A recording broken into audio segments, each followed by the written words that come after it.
The ground beneath your feet feels like the most solid, unshakable thing in the world. And then, in an instant, it betrays you. The earth heaves, buildings sway, and the very floor turns to liquid motion. Earthquakes are among the most powerful forces on our planet. But what actually makes the solid ground suddenly shake?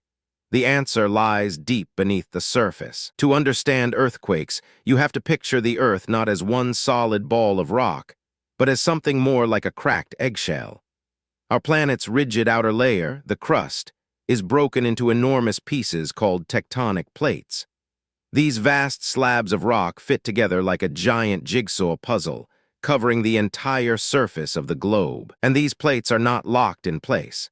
They float on a layer of hot, slowly flowing rock deep below, and the heat churning inside the Earth pushes them ever so slowly around the globe. They move at about the speed your fingernails grow, just a few centimeters a year. It's far too slow to feel, but over millions of years, it reshapes the entire planet. The real drama happens at the edges where two plates meet. These boundaries are called faults. As the plates try to grind past one another, something gets in the way: friction. The rough, rocky edges snag and lock together, refusing to slide. But the immense forces deep within the Earth don't stop pushing. They keep pressing relentlessly. So while the edges stay stuck, the rock around them slowly bends and deforms, storing up energy. Think of bending a wooden ruler further and further. The strain builds and builds, invisibly, sometimes for decades or even centuries. The rock is loaded like a giant spring, holding an almost unimaginable amount of pent-up energy, waiting for release. And then the breaking point. The stress finally overwhelms the friction holding the rock together. In a sudden, violent instant, the rock snaps and the plates lurch past each other, releasing all that stored-up energy at once. That abrupt release of energy, deep underground, is the earthquake itself.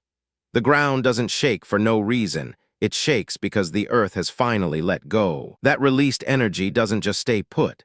It races outward in every direction as seismic waves, rippling through the rock much like the ripples that spread when you drop a stone into a pond. The exact point underground where the rock first breaks is called the focus, and the spot on the surface directly above it, where the shaking is often strongest, is the epicenter. These waves come in different types. The fastest, called P waves, push and pull through the ground and arrive first. Slower waves follow, including the rolling surface waves that do the most damage, shaking buildings from side to side.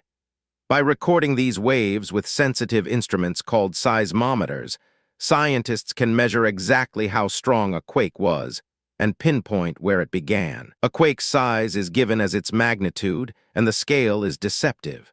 Each whole step up isn't a little stronger. It releases about 32 times more energy. So a magnitude 7 is vastly more powerful than a magnitude 6. And earthquakes aren't random. The vast majority strike along plate boundaries, especially around the Pacific Ocean, in a zone so active it's called the Ring of Fire. So an earthquake isn't the ground breaking without reason. It's the sudden release of energy that's been quietly building for years, as the great plates of our restless planet grind slowly past each other. We can't yet predict the exact moment one will strike, but by understanding why they happen, we can build smarter, safer, and be better prepared. The Earth beneath us is alive and always moving. And if there's a science or nature topic you want explored next, tell me in the comments. Your question could be the next video. If this made you a little more curious about the world, subscribe to the Binary Brew, and I'll see you in the next one.